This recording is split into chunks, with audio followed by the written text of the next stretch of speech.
Level உன் வாழ்க்கையில் இருக்கோ அதற்கு நிகராக என் தேவனாகிய கர்த்தர் சந்தோஷத்தையும் என் தேவன் கொடுப்பார். விசுவாசிக்கிறாமன்னு சொல்லுவோமே.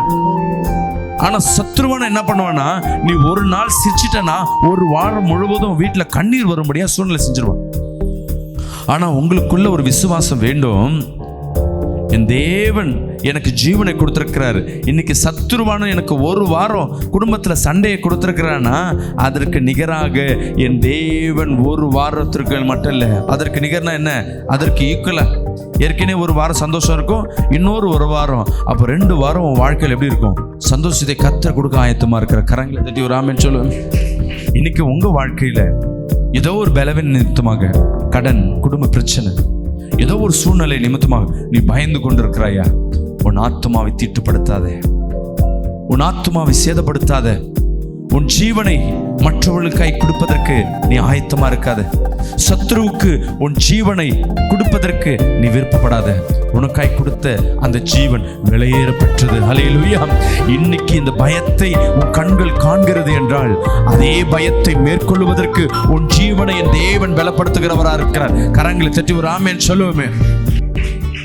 இன்னைக்கு வாழ்க்கையில நிம்மதி இல்லாதபடி உங்க வாழ்க்கை மரணத்திற்கு நேராக ஏன் வாழ்றோம்னு சொல்லி சில நேரங்களில் மரணத்திற்கு நேராகவே உங்கள் சிந்தனை போய் கொண்டிருக்கிறோம். உன் இருதயத்தில் கை வச்சு சொல்லுங்க, நான் வாழ்வது இயேசுவுக்காக. ஹல்லேலூயா. இயேசு ஒரு நாள் எனக்காய் குடித்திருக்க சொல்லுங்க. இயேசு எனக்காய் ஒரு நாட்களை குறித்திருக்கிறார். அந்த நாட்கள் முடியும் வரை என் ஜீவனை, என் நானோ, என் சுயமோ அது எடுக்காது. ஒரு ஆமென் சொல்லுவோமே. உன்னுடைய ஜீவன் தேவன் விலையை மதிக்க முடியாத காரியங்களை கொடுத்திருக்கிற. நீ வயது முதிர்ந்தவனா கூட இருக்கலாம், ஆனா வயது முதிர்ந்தவனா இருந்தாலும் உன்னை கொண்டு கர்த்தராகிய தேவன் பெரிய திட்டங்களை கர்த்தர் செய்ய வல்லவரா இருக்கிறார். கரங்களை தட்டி ஆமென் சொல்லுவோமே. உன் வாழ்க்கையில இருக்க பிரச்சனை நிரந்தரம் கிடையாது. உன் வாழ்க்கையில இருக்க சந்தோஷமும் நிரந்தரம் கிடையாது. சந்தோஷம் எப்படி நிரந்தரம் இல்லைன்னு நீ ஒத்துக்கிறியோ, உனக்கு வர பிரச்சனையும் நிரந்தரம் கிடையாது. விசுவாசிக்கிறாமேன்னு சொல்லுவேன். பிரச்சனை எவ்வளவு வருதோ அதற்கு நிகராக என் தேவன் சந்தோஷத்தை கர்த்தர் கொடுக்க வல்லவரா இருக்கிறார். அவராமேன்னு சொல்லுவேன். எவ்வளவு பிரச்சனை நீ சமாளித்து கொண்டிருக்கிறாயோ அவ்வளவு பெரிய ஒரு நன்மை நீ உன் வாழ்க்கையில, உன் பிள்ளைகள் வாழ்க்கையில நீ காண போறன்னு அர்த்தம். இன்னைக்கு யார் கைகளையாவது ஏங்கி நிற்கிற, யார் உதவியாவது வாங்கி கொண்டிருக்கிற உன் கரங்கள் எல்லாம் உன் பிள்ளைகள் மற்றவர்களுக்கு உதவி செய்ய முடியாது. அவர்கள் கரங்களை கர்த்தர் மாற்றுவார். அதை உன் கண்கள் பார்க்கும், உன் செவிகள் கேட்கும். இன்னைக்கு கர்த்தர் உன்னோடு பேசிக் கொண்டிருக்கிறார். உன்னை பிறக்கும் பொழுது உன்னை கொண்டு வந்தவர், உன் தாயின் கருவில் இருக்கும் பொழுது தேர்ந்தெடுத்தவர் என் தேவனாகிய கர்த்தர். ஹல்லேலூயா. உனக்காய் திட்டங்களை அநேக வைத்திருக்கிறார். உனக்காய் நோக்கங்களை அநேக வைத்திருக்கிறார். உன் வாழ்க்கையில செய்ய முடியாத தேவ சித்தம் அநேக இருக்கு. அதற்கு சில நாட்கள் காத்திரு. விசுவாசிக்கிறாமேன்னு சொல்லுமே.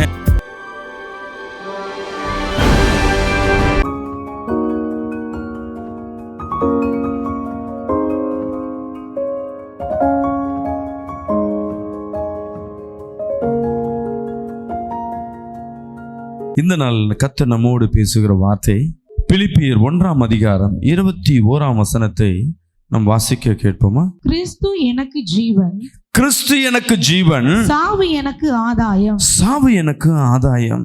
ஆகிலும் சரீரத்தில் பிழைத்திருக்கிறதினாலே, ஆகிலும் சரீரத்தில் பிழைத்திருக்கிறதுனாலே என் கிரியைக்கு பலனுண்டா இருப்பதால், என் கிரியைக்கு பலனுண்டா இருப்பதனால் நான் தெரிந்து கொள்ள வேண்டியது இன்னதென்று அறியேன். அல்லேலூயா. இங்கே பிலிப்பியர் அழகாய் சொல்லுகிறார், கிறிஸ்து எனக்கு ஜீவன், சாவு எனக்கு ஆதாயம். இன்னைக்கு இந்த சாவு நமக்கு எப்படியா இருக்குமா? இன்னைக்கு சாவு குறித்து நம்ம பார்க்கிறோம். சாவு நமக்கு ஆதாயம் என்று பிலிப்பியர் அழகாய் சொல்லுகிறார். இன்னைக்கு நிறைய நேரங்களில் நம்ம எப்படி இதை ஆதாயப்படுத்துவோம்னா, நம்ம சொந்தத்தில் நம்ம கணவன் மனைவி குடும்பத்தில் நீ எதாவது எனக்கு செய்யலைன்னா செத்துருவேன், அந்த சாவை வச்சு இதை ஆதாயமாக காட்டி மிரட்டியே பண்ணின்னு இருப்போம். இது அல்ல. இந்த சாவு நமக்கு எப்படின்னா, கர்த்தர் நமக்கு கொடுத்துருக்க ஜீவன் யார் எடுக்கணும்? அந்த ஜீவனை நான் கவனிங்கள, தேவன் அவர் உனக்கு ஜீவனை கொடுத்துருக்கிறார்னா இந்த ஜீவனை யார் திருப்பி எடுக்கணும்? கொடுத்தவர் தான் எடுக்கணும். வாங்கின நம்ம எடுக்கிறது, நம்ம இதை விட்டு விடுறதுக்கு நமக்கு அதிகாரம் கிடையாது. எப்போ அவர் ரத்தத்தினால, அவருடைய வார்த்தையினால நம்ம விடுதலை பெற்றோமோ அன்னைக்கு நாம் அனைவரும் நம் சரீரம், ஜீவன் எல்லாம் தேவனுக்குரியதாய் மாறுகிறது. சொல்லுங்களேன், நெஞ்சில கை வச்சு, என் ஆத்துமா, என் சரீரம், என் ஜீவன் தேவனுக்கு உண்டானது. இதற்கு நான் பங்காளி அல்ல, இதற்கு எனக்கு பொறுப்பல்ல. அல்லேலூயா. இன்னைக்கு இருக்கிற நிறைய பேர் தேவன் தான் உனக்கு ஜீவன். அல்லேலூயா. இந்த குடும்ப வாழ்க்கை, இந்த உலக வாழ்க்கை, இதெல்லாம் நாளுக்கு நாள் கடந்து போகும், மாறி மாறி போகும். ஒரு நாள் இருக்கிறப்போ இன்னொரு நாள் இருக்காது. இதுதான் நிதர்சனமான வாழ்க்கை. ஆனால் நம்ம வாழ்கிறதே இந்த ஜீவனுக்காக தான் வாழ்கிறோம். ஆனால் அநேக நேரம் நம்ம இந்த ஜீவனை என்ன பண்ணுறோன்னா விட்டு விடுவதற்கு நம்ம பிரியப்படுவோம். குடும்ப சூழ்நிலை நிமித்தமாக செத்துட்டா நல்லா இருக்குமே.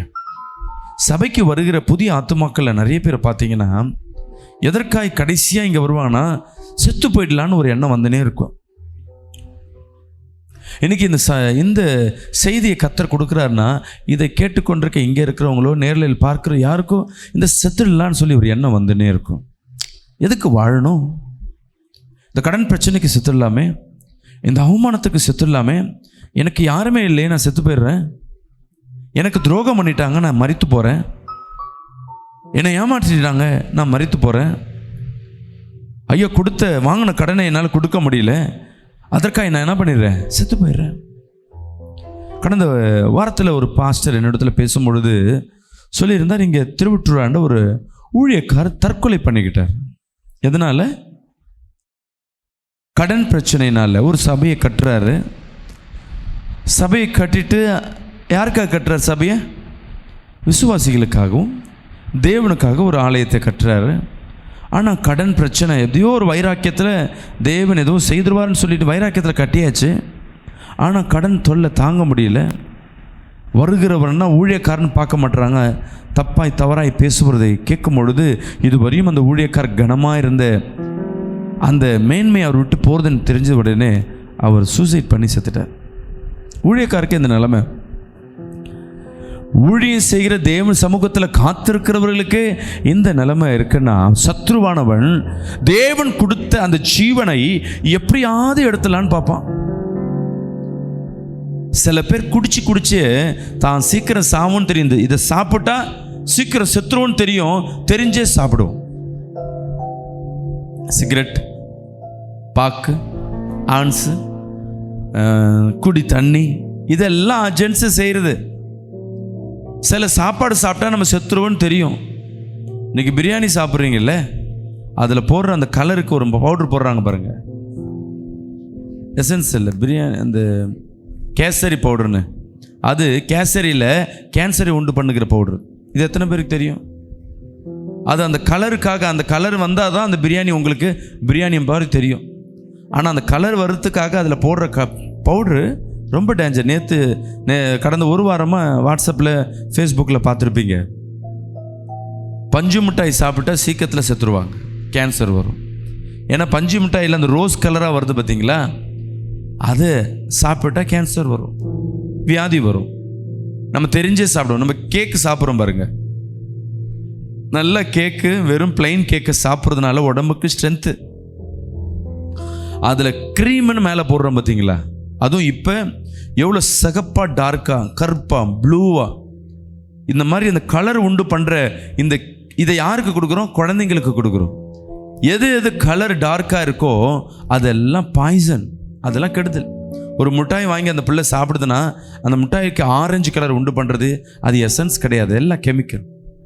பெற்றோருக்கு தெரியும், ஆனால் தெரிஞ்சே தான் கொடுக்குறோம். நம்ம சிக்கன் சாப்பிட்றோம் பாருங்க, சிக்கன் சாப்பிட்டா உடம்புக்கு பயங்கர கெடுதி, இது எல்லாருக்கும் தெரியும். ஆனால் சிக்கன் இல்லாமல் ஒரு வாரத்தில் 3 நாள் சாப்பாடே கிடையாது. என்ன சிக்கனு? இந்த பாய்லர் சிக்கன் சொல்லுவாங்க, அதுதான் நமக்கு கம்மி ரேட்டில் கிடைக்கிறது. அந்த சிக்கன் ஆணும் கிடையாது, பெண்ணும் கிடையாது, ஓரினை சேர்க்கை. அது மனுஷனால் உண்டாக்கப்பட்ட, குளோனிங் மூலமாக கண்டுபிடிக்கப்பட்ட. ஏன்னா மனுஷன் பெருக பெருக சாப்பிடுவதற்கு மாம்சம் பத்தலைன்னு சொல்லிட்டு ஆராய்ச்சியாளர்கள்லாம் சேர்ந்து கண்டுபிடிக்கப்பட்ட சிக்கன் தான் அது. ஃபாரின்லாம் பார்த்தீங்கன்னா மாடை உண்டு பண்ணியிருக்காங்க. அந்த மாடு சைஸ் பார்த்தீங்கன்னா இவ்வளோ தடிப்பாக இருக்கும். ஒரு மாடு நடக்க முடியாமல் நடக்கும். ஏன்னா அது தொடை, அது கால், அதெல்லாம் பார்த்தீங்கன்னா நல்லா பெருசாக இருக்கும். உண்மையாகவே நல்ல விளைச்சல்ல இயற்கையின்படி பிறக்கிறதெல்லாம் எலும்பு தோலுமாக தான் இருக்கும். ஏன்னா அது ஸ்ட்ரென்த் உடம்புக்கு. ஸோ இதற்காகவே இந்த சிக்கன் யார் சாப்பிட்றாங்களோ அந்த பிள்ளைகளுக்கு சீக்கிரத்திலே இப்போ ஏஜ் அட்டன் ஆகுறத சின்ன வயசில் வரத்துக்கு காரணமும் அதுதான். ஏன்னா அந்த சிக்கனை வந்து சீக்கிரத்தில் வளர்வதற்காக போடுற கெமிக்கல் இதெல்லாம் என்ன ஆகுதுன்னா அதை சாப்பிட சாப்பிட அந்த கெமிக்கல் நமக்குள்ளே வரும்.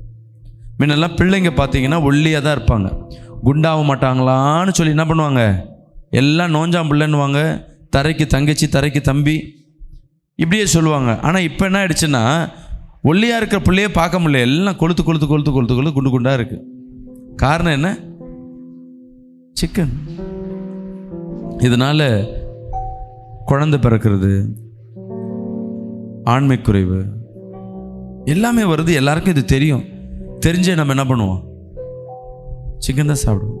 இது வந்து சாவை ருசி பார்க்குறோம். நம்ம வாழ்ந்து என்ன இருக்குது? இந்த உலகத்தில் இருக்கவங்க சொல்லுவாங்க, கொஞ்ச நாள் இருக்கிறோம், அதை நல்லா என்ன பண்ணுவான், நல்லா சாப்பிட்டு நல்லா சாவும். நீங்கள் சாப்பிட்றது அது உங்கள் உடலுக்கு ஆரோக்கியத்தை உண்டு பண்ணணும் தவிர அது தீங்கை உண்டு பண்ணக்கூடாது. அப்போ நம்ம வாழ்க்கை, நம்ம வாழ்வது தேவன் கொடுத்த வாழ்க்கை எதற்காகனா வாழ்வதற்காக. அல்லேலூயா. சத்ருவான வேலை என்னன்னா, தேவன் அவருடைய பிள்ளைக்கு ஜீவனை கொடுத்துருக்கிறார்னா அந்த ஜீவனை எப்படியாவது என்ன பண்ணிடணும், அந்த பிள்ளைகிட்ட இருந்து எடுத்துடணும். அதற்கு அவன் போடுற திட்டங்கள் தான் அநேக காரியங்கள். வியாதியை உண்டு பண்ணுவான், ஆக்சிடென்ட் உண்டு பண்ணுவான், தற்கொலை எண்ணங்களை உண்டு பண்ணுவான். இப்படி இந்த 3 காரியங்களை மனிதனிடத்தில் செய்து அவன் மரணத்தை சீக்கிரமாக ஏற்றுக்கொள்ளும்படியாக, தேவனுடைய அன்பை இழந்து போகும்படியாக, தேவனுடைய சித்தத்தை இழந்து போகும்படியாக அவன் போடுகிற திட்டத்திற்கு யார் நம்ம உதவி செய்கிறோம்? மனிதனாக இருக்கிற நம்ம. அல்லேலூயா. சொல்லுங்களேன், எந்த நெருக்கம் வந்தாலும் என் ஜீவனை சத்துருக்காக கொடுக்க மாட்டேன். சத்தமாக சொல்லுங்க. சில பேர் வீட்டில் சொல்லுவாங்க, சத்துரு வந்து இப்படி காதில் பேசும், செத்துரு செத்துரு செத்துரு செத்துரு. எத்தனை பேருக்கு இந்த மாதிரி சத்தம் கேட்குது? 1 2. இப்படின்னா என்ன அர்த்தம்? ஒரு மந்திரவாதி என்ன பண்ணிட்டான், ஒரு குடும்பத்தில் இருக்க உங்க சொந்தக்காரங்க ஒரு மந்திரவாதிகிட்ட போய் அந்த பிள்ளை செத்து போயிடணும், இவங்க போய் சாவடிச்சா கொலை கேஸில் போயிடுவாங்க, அவங்களே சூசைட் பண்ணிக்கணும். விசுவாசிக்கிறாமேன்னு சொல்லுவேன். தேவ சித்தத்தை தடுக்குவது சத்துரு பெரிய காரியம். ஒரு மனிதன் வாழ்வது, வாழ்நாள் முழுவதும் வாழ்வது, அது அந்த நாட்களில் ஒரு முறை ஸ்தோத்திரம் சொல்லுவது, ஒரு நாள் தேவனை ஆராதிப்பது சத்துருக்கு பயங்கர எரிச்சலை உண்டு பண்ணும். நீ ஒரு நாள் சபைக்கு வர, இந்த ஓய்வு நாளை ஒழுங்காக அனுசரிக்கிறேன்னா அதுக்கு யாருக்கு ரொம்ப வெறுப்பாக இருக்கும்னா சத்துருக்கு வெறுப்பாக இருக்கும். ஸோ ஜீவன் இருக்கிறதுனால தான் ஓடுற, உன் ஜீவனை என்ன பண்ணுவோம்? ஒடுக்குவோம். சில பேர் வாழ்ந்த வாழ்க்கை எப்படி இருக்கும்னா மரண வாழ்க்கை போல இருக்கும். வாழையே பிடிக்காது. பிள்ளைகளுக்காக ஏதோ வாழ்கிறோம் போகிறோன்னு வாழ்க்கையை என்ன பண்ணுவாங்க? சுவை இல்லாதபடி ரசிக்காதபடி அதில் அப்படியே கடந்து போவாங்க. ஆனால் என் தேவன் சொல்லுகிறார், நான் கொடுத்த அந்த ஜீவனை நீ ருசி பார்க்க வேண்டும். அல்லேலூயா. அதில் துன்பமும் துயரமும் இன்பமும் கலந்து வரும். ஏற்ற நேரத்தில் துன்பம் எவ்வளோ நாள் உன் வாழ்க்கையில் இருக்கோ அதற்கு நிகராக என் தேவனாகி கர்த்தர் சந்தோஷத்தையும் என் தேவன் கொடுப்பார். விசுவாசிக்கிறாமேன்னு சொல்லுவோமே. ஆனால் சத்ருவான என்ன பண்ணுவான்னா, நீ ஒரு நாள் சிரிச்சிட்டனா ஒரு வாரம் முழுவதும் வீட்டில் கண்ணீர் வரும்படியா சூழ்நிலை செஞ்சிருவான். ஆனால் உங்களுக்குள்ள ஒரு விசுவாசம் வேண்டும். என் தேவன் எனக்கு ஜீவனை கொடுத்துருக்கிறார்.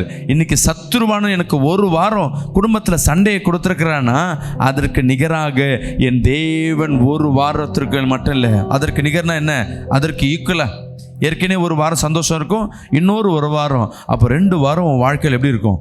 சந்தோஷத்தை கர்த்தர் கொடுக்க ஆயத்தமாக இருக்கிற. கரங்களை தட்டி ஒரு ஆமென் சொல்லுவேன். இன்னைக்கு வாழ்க்கையில் நிம்மதி இல்லாதபடி உங்கள் வாழ்க்கை மரணத்திற்கு நேராக ஏன் வாழ்கிறோன்னு சொல்லி சில நேரங்களில் மரணத்திற்கு நேராகவே உங்கள் சிந்தனை போய்கொண்டிருக்கிறோம். உன் இருதயத்தில் கை வச்சு சொல்லுங்க, நான் வாழ்வது இயேசுவுக்காக. அல்லேலூயா. இயேசு ஒரு நாள் எனக்காய் குறித்திருக்க. சொல்லுங்க, இயேசு எனக்காய் ஒரு நாட்களை குறித்திருக்கிறார். அந்த நாட்கள் முடியும் வரை என் ஜீவனை என் நானோ என் சுயமோ அது எடுக்காது. ஒரு ஆமென் சொல்லுவோமே. என்னாகும்? 11ஆம் அதிகாரம் 15ஆம் வசனத்தை வாசிப்போம். சில நேரங்கள்ல நம்ம கோபத்துல கூட முடிவு எடுப்போம். என்ன ஆகும்? 11:15 படிங்க. உம்முடைய கண்களிலே எனக்கு கிருபை கிடைத்ததானால், உம்முடைய கண்களில் எனக்கு கிருபை கிடைத்ததானால், இப்படி எனக்கு செய்யாமல் என் உபத்திரவத்தை நான் காணாதபடி இப்பொழுது என்னை கொன்று போடும் என்று வேண்டிக் கொண்டான். ஹல்லேலூயா. மோசே கேட்கிறாரு தேவனிடத்துல, அவங்க ஜனங்களுக்கு நன்மை கிடைக்காதனால என்ன செத்துட்டு சாவடிச்சிடுங்க, ஏன் உயிர் எடுத்துக்குங்க. சில நேரங்களில் நம்ம சரியா முடிவு எடுக்க மாட்டோம். நம்ம நிறைய பேர்ட்ட டிமாண்ட் பண்ணுவோம்ல, இப்படி பண்ண நான் செத்துருவேன், வீட்டை விட்டு போயிட்டீங்கன்னா அவ்வளோதான், இந்த காரியம் பண்ணால் நான் செத்துருவேன், பிள்ளைய பெற்றோர்கள் மிரட்டுவாங்க, இப்படிலாம் பண்ணால் நான் உயிரோடு இருக்க மாட்டேன். அல்லேலூயா. விசுவாசிக்கிறாமேன்னு சொல்லுவேமே. மோசே தேவனிடத்தில் சொல்றாரு, என்னோட பிள்ளைங்களை யாரையாவது நீ தொட்டீங்க, என் ஜீவனை நான் எடுத்துக்கங்க. மோசே சொல்றது கரெக்டா? சில நேரங்களில் கோபத்தில் சில நேரத்தில் முடிவெடுப்போம். கோபப்பட்டு டக்குன்னு ஒரு முடிவு எடுத்துருவோம். எனக்கு தெரிஞ்ச என்னுடைய சித்தி, எங்கள் அம்மாவுடைய தங்கச்சி, நல்லா ஃபாரின்லாம் போயிட்டு எங்கள் குடும்பத்திலே நல்லா டஃப்பாக இருப்பான். டஃப்னா ஒரு ஆம்பளைக்கு ஈக்குவலாக இருப்பான். ஃபாரின் போயிட்டு வேலை செஞ்சுருக்காங்கன்னு யோசிச்சு பாருங்க. ஒரு பெண் வெளியூருக்கு இல்லை, ஒரு தனியாக ஒரு மார்க்கெட் போகிறதுக்கே யோசிப்பாங்க. வெளிநாட்டில் போயிட்டு ஒரு 5 வருஷம் வேலை செஞ்சுட்டு வராங்கன்னா அவங்க மன தைரியம், இருதய தைரியம் ரொம்ப என்ன இருக்கும், கல் போல இருக்கும். அவங்க வீட்டுக்காரர்கள் அவ்வளோ இதுவும் இல்லை. அவங்க பிள்ளைக்கு திருமணத்தை செய்கிறாங்க. செஞ்ச ஒரு வாரத்தில் வீட்டில் ஒரு சண்டை, கணவன் மனைவி மத்தியில். எவ்வளோ டஃப்பாக இருக்கிறவங்க என்ன பண்ணிட்டாங்க, ஒரு செகண்டில் கிருஷ்ணாவில் ஊற்றி என்ன பண்ணிட்டாங்க, கொளுத்திக்கிட்டாங்க. சீரியஸாக இருக்கிறாங்க. ஹாஸ்பிட்டலில் போயிட்டு நாங்களாம் போய் பார்க்குறோம். அப்போ அவங்க அழுகுறாங்க. நான் இதை செய்வேன்னா என்ன பண்ணல, அநேகருக்கு நான் ஆலோசனை சொல்லுவேன். என் வாழ்க்கையில் இது ஒரு செகண்டில் நான் எப்படி இந்த நெருப்பை பற்றிக்கிட்டேன்னு தெரியல, என்னை எப்படியாவது காப்பாற்றி விடுங்க, என் பிள்ளைகளை நான் பார்க்கணும். ஆனால் 80% சரீரம் வெந்து போனதுனால 3 மணி நேரம் கூட அவங்க சரீரம் தாக்கு பிடிக்க முடியல, மரித்து போனார்கள். அப்போ எவ்வளோ கல் போல இருந்தாலும் பிசாசன் என்ன பண்ணுவான், கோபத்தில். அவங்க சொன்ன காரியம் என்னன்னா, கோபம் சடனாக கோபத்தில் இது மிரட்டலாம், என் கணவனை மிரட்டலான்னு சொல்லிட்டு என்ன பண்ணியிருக்காங்க, ஊற்றிருக்காங்க. அது லைட்டாக கொளுத்துனது கப்புன்னு பிடிச்சிட்டு இருக்கு. இப்போ கோபத்தில் நீ எடுக்கிற முடிவு கொஞ்சம் ஜாக்கிரதையாக இருக்கணும். சில நேரம் சாவுக்கு ஏதுவான காரியங்களை அதை உண்டு பண்ண ஆரம்பிக்கும். என் அன்பு சகோதரி, நீ கோபப்படுற, அதான் தேவன் சொல்றார், கோபம் கொண்டாலும் பாவம் செய்யாத. நம்ம நினைப்போம் பாவம் என்பது என்ன, இன்னொருத்தரை கோபத்தில் போய் குடிச்சிட்டு வந்துட்டேன், கோபத்தில் போய் என்ன பண்ணிட்டேன், கொலை பண்ணிட்டேன். கோபத்தில் நீ என்ன பண்ணாத, மரணத்தை உண்டு பண்ணாத. சாவுக்கு ஏதுவான காரியம். சில பேர் என்ன பண்ணுவோம், கோபத்தில் கையை அறுத்துப்பாங்க, காலை அறுத்துப்பாங்க, ஏதோ ஒன்று வீட்டில் இருக்கிறத குடிச்சிருவாங்க. சாவ மாட்டேன்னு தெரியும், சாவாதபடி சாவறதா இருந்தால் ஏதாவது வெயிட்டாக செய்வாங்க. வீட்டில் இருக்க அந்த ஆளாவோ கொசு மருந்தோ எது ஒன்றோ, அது எலி வச்சாலும் செத்து போகாது, அதை குடிச்சு சாப்பிட்ருவேன். நீ நினச்சிப்போ அது ஒன்றும் ஆகாதுன்னு. ஆனால் அது வாழ்நாள் முழுவதும் உன் குடலில் ஒரு வியாதியை உண்டு பண்ணிடும். அவ்வளோதான். லைஃப் லாங் வரையும் ஒரு வாட்டி நீ என்ன சொல்கிறது, ஏதாவது கெமிக்கல் ஏதாவது சாப்பிட்டுட்டின்னா வாழ்நாள் முழுவதும் அது உனக்கு வியாதியை உண்டு பண்ணும். அது உனக்கு தெரியாது. என்றைக்கையோ எடுத்த ஒரு முடிவு இன்னைக்கு இப்படி ஆயிடுச்சு பாஸ்டர். கோவத்தில் சில பேர் வண்டியை ஓட்டுவான், ஆக்சிடென்ட் ஆகிடும். ஒரு மனிதனுக்கு ஒரு வாட்டி ஆக்சிடென்ட் ஆகிடுச்சுன்னா ஏதோ ஒரு இழப்பு, வாழ்நாள் முழுவதும் அவன் இழந்துட்டான்னு அர்த்தம். இன்னைக்கு கோபம் வரும்பொழுது, அதான் தேவன் சொல்ல, கோபம் வரும்போது பாவம் செய்யாத. கோபம் வரும்போது உன் ஆத்துமாவை மறிக்கும்படியா நீ செஞ்சிடாத. தேவன் உன் ஆத்துமாவை பலப்படுத்தி கொண்டிருக்கிறார். அல்லேலூயா. சில நேரம் கோபம் வரும்பொழுது உன்னை அறியாம, நீ ஆவியில் அபிஷேகிக்கப்பட்ட மனிதன் என்று தெரியாம உன்னை அறியாம சில காரியங்களை செய்துடுவேன். அடிக்கிறது, உடைக்கிறது, திட்டுறது, இல்லை வீட்டை விட்டு ஓடி போகிறது, சில காரியங்களை வீம்புக்கு செய்கிறது. நான் இப்படி தான் செய்வேன், நீ இப்படி பண்ணிட்டல, நான் வீம்புக்கு நான் இதை செய்கிறேன். ஆம் என் அன்பு தேவ பிள்ளைய, தேவன் உனக்கு ஜீவனை கொடுத்துற. சொல்லுங்களேன், இயேசு தான் எனக்கு ஜீவன். அல்லேலூயா. இயேசு எனக்கு ஜீவன் கொடுத்துருக்கிறார். அந்த ஜீவனை நான் காயப்படுத்த மாட்டேன். அல்லேலூயா. விசுவாசிக்கிறாமேன்னு சொல்லுங்களேன். கோபம் வரும் பொழுது என்ன பண்ணுங்க, நிதானிங்க. மோசே சொல்றான், படிங்க. உம்முடைய கண்களில் எனக்கு கிருபை, உம்முடைய கண்களிலே எனக்கு கிருபை கிடைத்ததானால் இப்படி எனக்கு செய்யாமல், இப்படி எனக்கு கிருபை நீங்க கொடுத்திருக்கீங்க ஆண்டவரே, இப்படி எனக்கு கிருபை இருக்குன்னா எனக்கு இப்படி செய்யாம, நல்லது செய்யாம, என் உபத்திரவத்தை நான் காணாதபடிக்கு, இந்த உபத்திரம் இந்த பிரச்சனையெல்லாம் நான் காணாதபடி இப்பொழுதே என்னை இப்பொழுதே என் ஜீவனை என்ன பண்ணிடுங்க, கொன்று போடு. நீர் எனக்கு கொடுத்தீங்கல்ல, அந்த ஜீவனை எடுத்து என்னை கொன்று போட்டுருங்க. விசுவாசிக்கிறாமேன்னு சொல்லுங்களேன். உன்னுடைய ஜீவன் தேவன் விலையை மதிக்க முடியாத காரியங்களை கொடுத்துருக்கிற. நீ வயது முதிர்ந்தவனா கூட இருக்கலாம், ஆனால் வயது முதிர்ந்தவனா இருந்தாலும் உன்னை கொண்டு கர்த்தராகிய தேவன் பெரிய திட்டங்களை கத்த செய்ய வல்லவரா இருக்கிறார். கரங்களை தட்டி ஆமென் சொல்லுவோமே, விசுவாசிக்கிறாமேன்னு சொல்லுவோமே. சொல்லுங்க, என் ஜீவனை சத்துருவோ, வியாதியோ, பிரச்சனையோ எடுத்துட்டு போக முடியாது. ஹல்லேலூயா. இன்னொன்று தெரிஞ்சுக்கங்க, உங்களுடைய உத்தரவு இல்லாம பிசாசானவன் உன் உயிரில் கையை வைக்க முடியாது. உங்க உத்தரவு இல்லாம உங்க ஆத்துமாவை தொட முடியாது. ஆத்துமாவை காத்துக்கொள். கோபத்தில் நீ எடுக்கிற முடிவு எல்லாம் தவறா இருக்கும். அதான் தேவன் சொல்ற, கோபம் கொண்டாலும் பாவம் செய்யாத. நீ பாவத்தை நிமித்தமா நீ மரணத்தை மேற்கொள்ளவ. நம் மரணம் என்பது செத்து உயிரை போறது மட்டுமல்ல, உன் ஆத்துமாவை நீ கெடுத்துக்கொள்வதும் ஆவிக்குரிய ஜீவியங்களை நீ கெடுத்துக்கொள்வதும். கோபம் வந்தாச்சு, இனிமேட்டு நான் ஊழியம் செய்ய மாட்டேன். கோபம் வந்துச்சு, இனிமேட்டு நான் சபைக்கு போக மாட்டேன். உன் ஆத்துமா மரித்து போகும். கோபம் வந்துருச்சு, இன்னைக்கு நான் 2 வேளை சாப்பிட மாட்டேன். பாஸ்டிங் எடுக்கிறேன் இல்லை, சாப்பிடலன்னா யாருக்கு நஷ்டம்? உன் ஆத்துமாவுக்கு நஷ்டம். விசுவாசிக்கிறாமேன்னு சொல்லுங்களேன். மோசே போல நம்ம தேவனிடத்தில் பேசாதபடி, ஆண்டவரே எனக்கு கொடுத்துருக்க இந்த ஜீவன் கொஞ்சோண்டு தான், எனக்கு ஜீவன் இருக்கு, இன்னும் கொஞ்ச காலம் இருக்கு, அதுல உமக்காய் நான் என்ன ஓட வேண்டும். அல்லேலூயா. நீ உம்முடைய சித்தத்திற்காய் நான் என்ன செய்ய வேண்டும் என்று நீங்கள் கேட்பீர்கள், ஆனால் என் தேவன் உன் ஜீவனை இன்னும் பலப்படுத்துகிற வல்லவராக இருக்கிறார். விசுவாசிக்கிறோம், ஆமென் சொல்லுவோமே. அல்லேலூயா, அல்லேலூயா. ஆமென். அன்பு சகோதரி சகோதரி, இன்னைக்கு கர்த்தர் உங்களோடு உலாவிக் கொண்டிருக்கிறார். கர்த்தர் உங்களோடு பேசிக் கொண்டிருக்கிறார். உன் எல்லா இருதய குமரலையும் கர்த்தர் பார்த்து கொண்டிருக்கிறார். நீ கோபப்படும் பொழுது உன் ஜீவன் எந்த நிலையில இருக்குன்னு கொஞ்சம் பாருங்க. இந்த ஜுரத்துக்கு தெர்மாமீட்டர் வச்சு செக் பண்ணி பார்ப்பாங்க, எவ்வளோ இருக்கு, ஃபீவர் எவ்வளோ இருக்கு, பிபி எவ்வளோ இருக்கு, அந்த கையிலெல்லாம் சுற்றி பார்ப்பாங்க. அதே போல் கோபப்படும் பொழுது உனக்கு அந்த பிபியும் அந்த ஜீவனும் எவ்வளோ, ஃபீவர் எவ்வளோ இருக்குன்னு பார்த்துட்டே இருங்க. ஐயோ இதுக்கு மேலே போனால் என்ன ஆகிடும், உடம்புக்கு ஆபத்து, என் ஜீவனுக்கு ஆபத்து, கொஞ்சம் கம்மி பண்ணும். கோபம் கொண்டாலும் பாவம் செய்யாதிருங்க. 2வது காரியம், 1 ராஜாக்கள் 19ஆம் அதிகாரம் 4ஆம் வசனம் எடுத்து படிங்க. சில நேரங்களில் பயத்தில் சாவை விரும்புவோம். ஒன்று கோபத்தில் சாவை விரும்புவோம், சில நேரம் பயத்தில் சாவை விரும்புவோம்.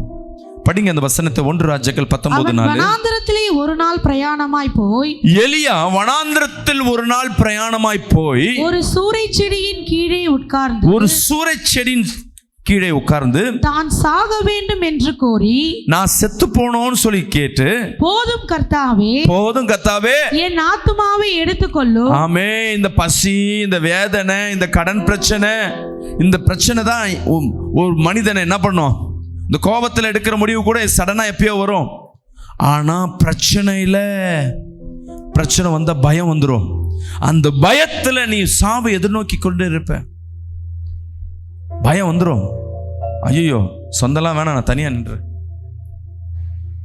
என் அன்பு சகோதரி சகோதரி, உன் கடன் பிரச்சனைக்காக நீ மறிக்கணும்னு நினைக்கிறாயா? உன் குடும்ப பிரச்சனை நிமித்தமா பயந்து போய் நின்று கொண்டிருக்கிறாயா? இந்த அவமானத்திற்கு நான் செத்து போயிடலான்னு சொல்லி பயந்து கொண்டிருக்கிறாயா? ஐயோ இந்த வேதனை, இந்த வலி என்னால் தாங்க முடியல, இந்த வியாதியின் வேதனை என்னால் தாங்க முடியல, அதற்கு நான் மரித்து போயிடலாம், என் ஆத்துமாவை நான் கெடுத்துக்கொள்ள போறேன் அப்படின்னு நினைத்து கொண்டிருக்கிறாயா? பயப்படாத. இதே எலியா இயற்கையை தேவ வார்த்தை நிமித்தமாக தனக்கு சாதகமாய் மாற்றிக்கொண்டான். அவன் நினைச்சா மழை வரும்னா வரும், வராதுன்னா வராது. எப்படிப்பட்ட வல்லமை மிக்க எலியா தீர்க்கதரிசி. அவனுக்கு ஒரு பயம்.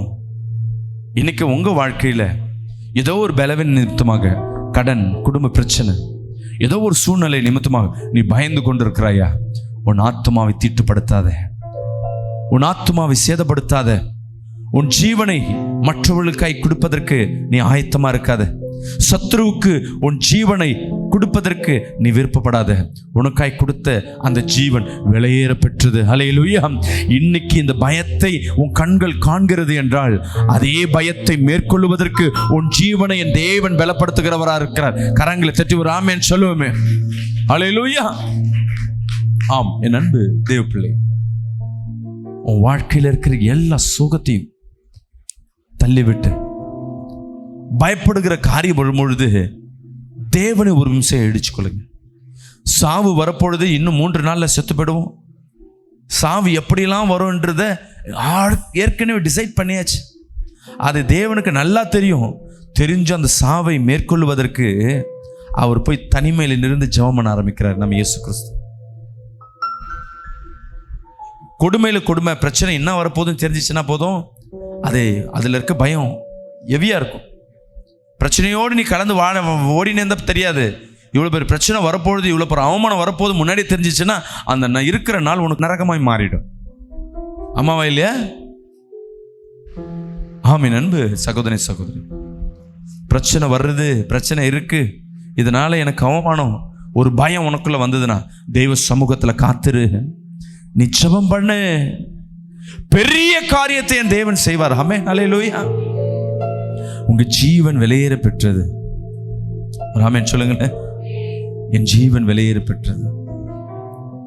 ஒரு பயம் வரும் பொழுது உனக்குள்ள ஒரு நம்பிக்கை வரணும். என் ஜீவன் இதுக்கப்புறம் வர நன்மையை ருசி பார்ப்பதற்கு இந்த ஜீவன் இருக்கணும். தெரிஞ்சுக்க, உன் வாழ்க்கையில் இருக்க பிரச்சனை நிரந்தரம் கிடையாது. உன் வாழ்க்கையில் இருக்க சந்தோஷமும் நிரந்தரம் கிடையாது. சந்தோஷம் எப்படி நிரந்தரம் இல்லைன்னு நீ ஒத்துக்கிறியோ, உனக்கு வர பிரச்சனையும் நிரந்தரம் கிடையாது. விசுவாசிக்கிறாமேன்னு சொல்லுமே. பிரச்சனை எவ்வளவு வருதோ அதற்கு நிகராக என் தேவன் சந்தோஷத்தை கத்தர் கொடுக்க வல்லவராக இருக்கிறார். அவராமேன்னு சொல்லுமே. எவ்வளவு பிரச்சனை நீ சமாளித்து கொண்டிருக்கிறாயோ அவ்வளவு பெரிய ஒரு நன்மை நீ உன் வாழ்க்கையில, உன் பிள்ளைக வாழ்க்கையில நீ காண போறன்னு அர்த்தம். இன்னைக்கு யார் கையிலையாவது ஏங்கி நிற்கிற, யார் உதவியாவது வாங்கி கொண்டிருக்கிற உன் கரங்கள் எல்லாம் உன் பிள்ளைகள் மற்றவர்களுக்கு உதவி செய்ய முடியாது. அவர்கள் கரங்களை கத்தர் மாற்றுவார். அதை உன் கண்கள் பார்க்கும், உன் செவிகள் கேட்கும். விசுவாசிக்கிறீர்கள்? சொல்லுங்களேன், சொல்லுங்களேன். பயப்பட மாட்டேன். ஆமா, இந்த பிரச்சனை பார்த்து பயப்பட மாட்டேன். சொல்லுங்களேன். இயேசு போதுமே, இயேசு போதுமே, போதுமே, போதுமே, இந்த நாட்டிலுமே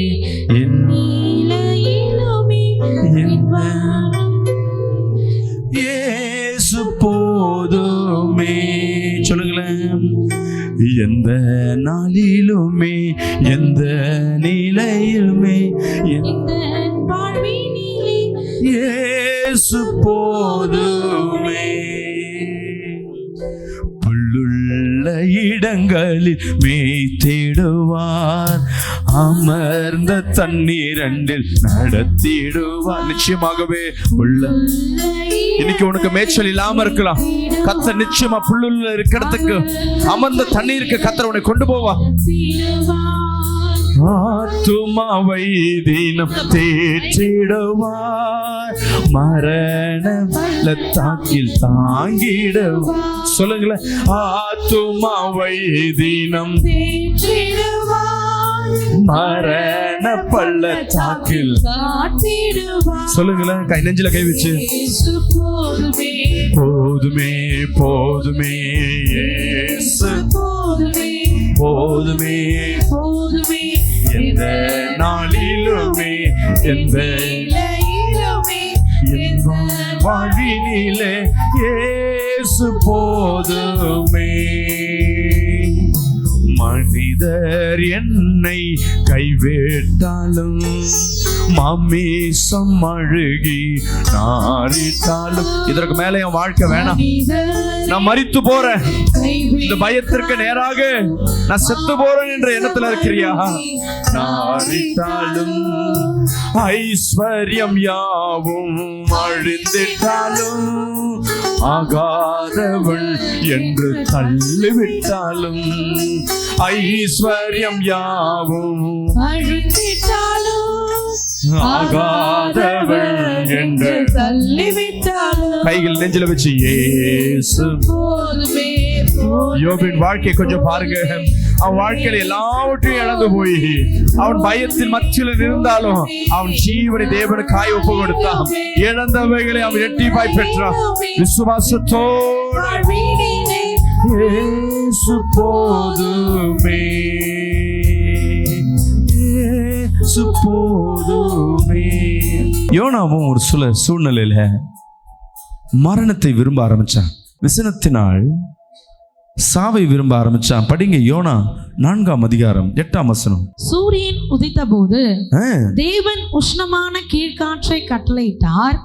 சூரியன் உதித்த போது தேவன் உஷ்ணமான கீழ்காற்றை கட்டளையிட்டார். அப்பொழுது வெயில் யோனாவுடைய தலையில் படுகிறதினால் அந்த வெயில் அவன் மேல பட்டதனால் அவன் சோர்ந்து போய் தனக்குள்ளே சாவை விரும்பி தனக்குள்ள சாவு. ஏன் இந்த நெருக்கம்? சில நேரங்கள்லங்க ஒரு 20 வருஷத்துக்கு முன்பாக நாங்கள் ஒரு வீட்டில் வாடகை இருந்தோம். ஐயா அந்த வீடு எப்படின்னா ஹைட்டு கம்மி, சூரிய வெளியே உள்ள நைட்டில் மதியானம் உள்ளே இருந்ததுன்னா ஒரு ஆவி பிடிக்கிற பாத்திரத்தை பக்கத்தில் உட்காந்த மாதிரி இருக்கும். சரி காலையில் தான் இப்படி இருக்கு, மதியானம் தான் இருக்குன்னா நைட்டு ஃபுல்லாகவே அந்த வீடு அப்படி தான் இருக்கும். சில சூழ்நிலையில் என்ன பண்ணுவோன்னா, ஐயோ இந்த இயற்கை சூழ்நிலைக்கு நம்ம செத்தே போயிடலாம், இப்படிப்பட்ட ஒரு வாழ்க்கை எது இருக்கு. சிறு வயதிலே நாங்கள் அனுபவிச்சது உண்டு. இங்கே பாருங்க, இவனை ஒரு யோனாவை கொண்டு தேவன் பெரிய காரியங்களை செய்தார். தேவன் அநேக வார்த்தைகளை யோனான் மூலமாக கர்த்தர் செய்தார். ஆமா என்னல்ல? யோனாவின் எண்ணங்களை குறித்து நிறைய பேசலாம். தேவனுக்கு பிரியமானவன். அவன் தப்பி போனாலும் சரி திருப்பி கூட்டு வந்து என்ன பண்றாரு, தன் ஊழியத்தை செய்யும்படியாக அவனுக்கு அந்த பொறுப்பை கூட. சில பேருக்குலாம் ஊழியத்தை விட்டாங்கன்னா விட்டுருவார். ஆனா இல்லை, என் வார்த்தையை நான் உன்னை விரும்பிட்டேன்பா, நீ என்ன பண்ற, உன் இருதயத்தை நான் பார்க்கிறேன், இலகை இருதயமா இருக்கு, வா நான் திருப்பி ஊழியத்தை தரேன். இந்த சூழ்நிலையில அந்த வெயிலை பார்த்து, தன் தலையில படுற வெயிலை பார்த்துட்டு அடிக்காற்ற வீச பண்ண வெயில். தேவன் ஒரு முறை அடிக்காற்ற வீச பண்றாருன்னா செங்கல் 2ஆ பிறக்கும். ராமேன்னு சொல்லுவோமே. இன்னொரு முறை அடிக்காற்ற வீச பண்றாருன்னா அது என்ன பண்ணும், எங்க இருக்க காடையை உண்டு பண்ணும். நன்மையான காரியங்கள்லாம் பார்த்தாங்க. இந்த வேளையில தேவன் ஒரு அடிக்காற்றை வீச பண்ணுகிறார். படிங்க. கீழ்காற்றை கட்டளையிட்டார். அப்பொழுது வெயில் யோனாவுடைய தலையில் படுகிறது. உடம்புல எல்லாம் படல, தலையில தான் அந்த வெயில் படுது. அவன் சோர்ந்து போய் நிறைய நேரம் சாவை விரும்பி. என்னைக்கு சோர்ந்து போறியோ, ஐயோ இந்த பிரச்சனைக்கு, என் பையன் பண்ற பிரச்சனைக்கு, என் கணவன் பண்ற பிரச்சனைக்கு, ஐயோ இந்த கடன் பிரச்சனைக்கு, இந்த குடும்ப சூழ்நிலைக்கு சோர்ந்து போய் போயிடலாம். சில பேர் உன்னை விரும்பினவர்கள் வெறுக்கும் பொழுது, விரும்பினவர்கள் உன்னை விட்டு வெளியே போகும் பொழுது, உன் மீது பாசம் வைத்தவர்கள் உன்னோடு இல்லாத போது, தாயும் தகப்பனும் உறவுகளும் அந்த நேரத்தில் டிசைட் பண்ண நான் வாழ்வது காட்டில் செத்து போயிடலாம். இன்னைக்கு கர்த்தர் உன்னோடு பேசிக்கொண்டிருக்கிறார். என் அன்பு தேவ பிள்ளைய, தேவன் உன் மீது பிரியமா இருக்கிற தேவன் உனக்கு ஜீவனை கொடுத்திருக்கிறாரு. சின்ன சின்ன பிரச்சனை, சில சூழ்நிலை இதோட நம்ம வாழ்க்கை முடிஞ்சோன்னு நீ நினைச்சிருவேன். நெருக்கம் ஃபுல்லா சூழ்ந்த பிறகு ஐயோ இந்த அவமானத்துக்கு பதிலாக செத்தே போயிடலாம். தமிழ்நாட்டில் இருக்கிறவங்க முக்கால்வாசி வாழ்றது என்னன்னா மான மரியாதைக்கு வாழ்வாங்க. உன்னை சாவடிக்கணும்னா கத்தி எடுத்துன்னு போய் குத்த தேவையில்லை. உன்னை ரோட்டில் நிற்க வச்சு அசிங்கப்படுத்தினா போதும், நீ செத்ததுக்கு சமானமாக என்ன ஆரம்பிச்சிடும். அதுக்கப்புறம் உன் மைண்டு ஃபுல்லாக வாழ்றதே காட்டில் இந்த அவமானத்துக்கு செத்துடலாமே. நிறைய பேருடைய நிலைமை தான். என் அன்பு கிறிஸ்துவ பிள்ளையே, சத்ருவானவன் வாழ்க்கையில் இடைப்பட்டு கொண்டு அவமானப்படுத்தி கொண்டு சில காரியங்கள் உன் வாழ்க்கையில் நடக்காதது, விரும்பின காரியம் நடக்காது, சூழ்நிலை எல்லாம் உனக்கு சாதகம் இல்லாதபடி நெருக்கத்தை உண்டு போன சில நேரம் காசே கையில் இருக்காது, என்ன பண்றதுனே தெரியாது, செத்து போயிடலாம்னு நினைச்சிருப்பேன். இன்னைக்கு கர்த்தர் உன்னோடு பேசி கொண்டிருக்கிறார். யோனா எவ்வளோ பெரிய ஆளு, தேவனுக்கு பிரியமான ஆளு. அவனே சில நேரம் விசனப்பட்டு சில நேரங்களில் நொந்து போய் செத்துலான்னு நினைப்பான். இன்னைக்கு கர்த்தர் உன்னோடு பேசி இருக்கார். சொல்லுங்களேன் அல்லேலூயா. எது நடந்தாலும், எந்த நெருக்கம் வந்தாலும், எந்த சூழ்நிலை வந்தாலும் என் ஜீவனை யாருக்கும் விட்டு கொடுக்க மாட்டேன். சொல்லுங்களேன் அல்லேலூயா. என் ஜீவனை என் தேவனுக்காய் விட்டு கொடுப்பேன். சொல்லுங்க. தேவன் எடுத்துக்கணும், எடுத்துட்டு போட்டோம், மற்ற யாருக்கும் கொடுக்க மாட்டேன். சின்ன சின்ன காரியத்திற்கெல்லாம் வீட்டில் பாருங்க, நிறைய பேர் குடும்பத்தை விட்டு பிரிஞ்சு இருப்பீங்க. அதுவும் செத்த காரியத்துக்கு சமானம். என்னன்னு கேட்டால் சின்ன சண்டை வந்துடும், உடனே பிரிஞ்சு வந்துடுவீங்க. எதுக்கு பக்கத்தில் இருக்கணும், நம்ம பிரிஞ்சு இருக்கலாமே. பிரச்சனை, சின்ன பிரச்சனைக்கு நீ பிரிஞ்சு வரேன்னா உன் வீட்டில் இருக்க பிள்ளைக்கெல்லாம் ஒரு நாள் ஒன்று விட்டு பிரிஞ்சு போகும். ஏன்னா சின்ன பிரச்சனை வரும்பொழுது தாய் தகப்பன் தான் எந்த சூழ்நிலை வந்தாலும் சேர்ந்து வாழணும், கூடி வாழணும். நம்மளுக்கு அண்ணன் தம்பி வேணும், அத்தை வேணும், சித்தி வேணும். சித்தியோ சித்தப்பாவோ அண்ணனோ மாமனோ தீங்கு விதைச்சாலும் அவங்க தகப்பன், அவங்க செஞ்சாங்கன்னா கரெக்டாக தான் இருக்கும். தப்பே செஞ்சாலும் அவங்கள என்ன பண்ணு, அட்ஜஸ்ட் பண்ணு. நீ சொல்லி கொடுத்து பாரு. அவங்க செய்கிறது மாந்திரிகம் கூட இருக்கட்டும், உன் பிள்ளைக்கு வணங்க சொல்லி கொடுத்துக்கோ. அந்த பிள்ளையின் நற்கிரிகளை என் தேவன் பார்த்து கொண்டிருப்பார். அல்லேலூயா. பிள்ளைக்கு வேண்டியது எல்லாத்துக்கும் என் தேவனாகி கர்த்தர் செய்ய ஆரம்பிப்பார். ராமன் சொல்லு, நம்ம கோபத்தில் எடுக்கிற நிறைய நேரங்கள்ல சில பேர் சோர்ந்து போய் எடுத்துருவோம். ஏப்பா இங்கே பிரச்சனையா இருக்கு, இந்த வீட்டை காலி பண்ணி, சொந்த வீட்டை நிறைய பேர் காலி பண்ணிட்டு கோபத்தில் குடும்பமா இருந்தவங்க காலி பண்ணிட்டு போய் வீம்புக்கு போய் வாடகை வீட்டில் உட்காந்து கஷ்டப்பட்டு இருப்பாங்க. அதுக்கு என்ன தெரியுமா அர்த்தம்? செத்ததுக்கு சமானம். அல்லேலூயா. என் வீடு திட்டுறது யாரு? மாமா, மச்சான், அக்கா, தம்பி, சொந்தம் தானே. திட்டிட்டு போட்டோம், அவமானப்படுறேன், பட்டுட்டோம், உட்கார்றேன். மருமகளோ சரி, மருமகனும் சொல்லுவான், நீ வேணா அசிங்கப்படும், நான் ஏன் அசிங்கப்படணும்? அல்லேலூயா. உன் அன்பு தான் அங்கே வெளிப்படணும். விசுவாசிக்கிறாமேன்னு சொல்லுங்களேன். என் அன்பு சகோதரி சகோதரி, சில நேரத்தில் சின்ன சின்ன விஷயத்துல உன் சொந்தம் பந்தம் உறவுக்கிட்டலாம் கோச்சிக்கிட்டு போய் நீ போயிடுவேன். சின்னதாக திட்டுட்டோமே, சண்டை வரட்டுமே, உடனே விட்டுட்டு போயிடுவேன் எல்லாத்தையும். ஆமே.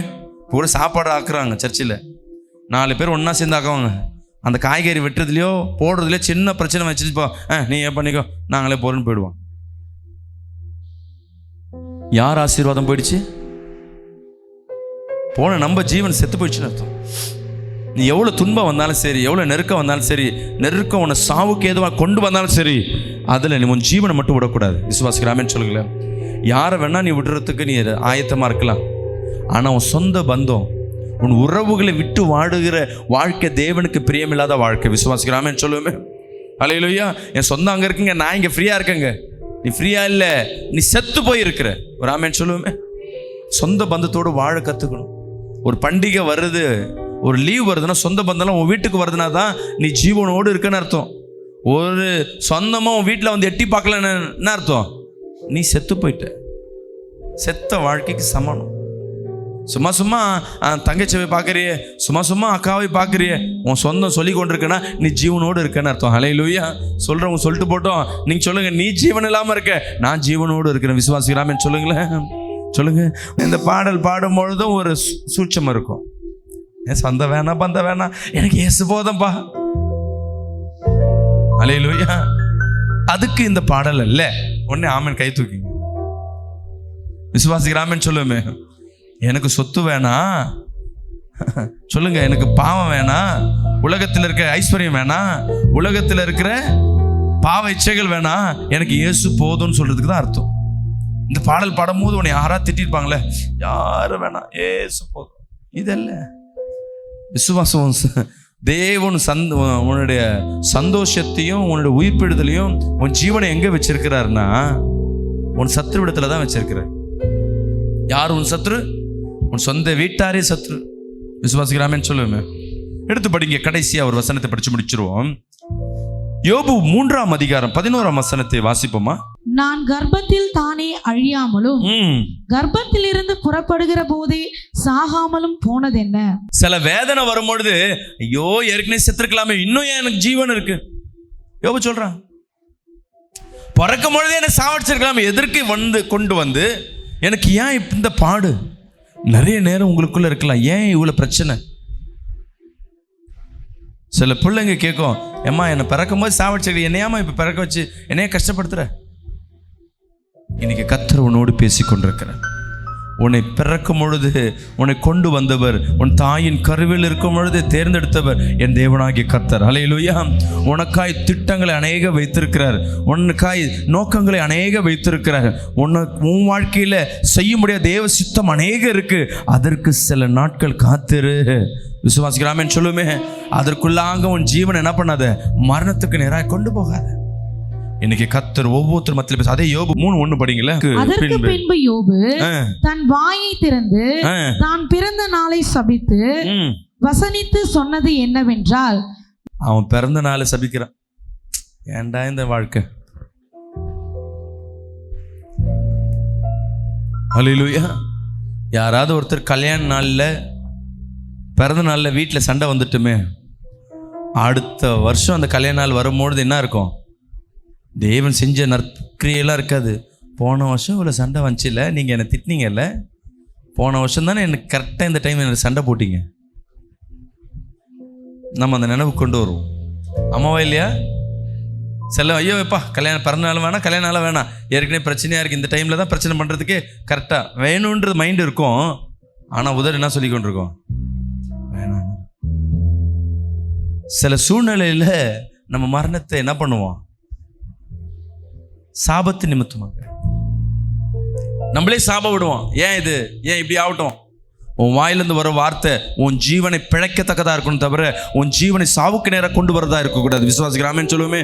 ஒரு விசுவாசியின் வார்த்தை மற்றவர்களையும் மட்டுமல்ல, உனக்கும் உன் பிள்ளைகளுக்கும் சேர்த்து மற்றவர்கள் ஜீவனை பிழைக்கத்தக்கதாக தான் உன் வாயிலிருந்து வருகிற வார்த்தை வர வேண்டும், தவிர மற்றவர்களை சாவுக்கு எதுவாய் கொண்டு போகத்தக்கதாக, உன் ஜீவனை சாவுக்கு நேராக தள்ளத்தக்கதாக வார்த்தைகள் உன் வாயில வரக்கூடாது. இதுல நல்ல உறுதியா இருக்கணும். இன்னைக்கு கர்த்தர் உங்களோடு பேசிக்கொண்டிருக்கிறார். உன் ஜீவன் விலையேற பெற்றது.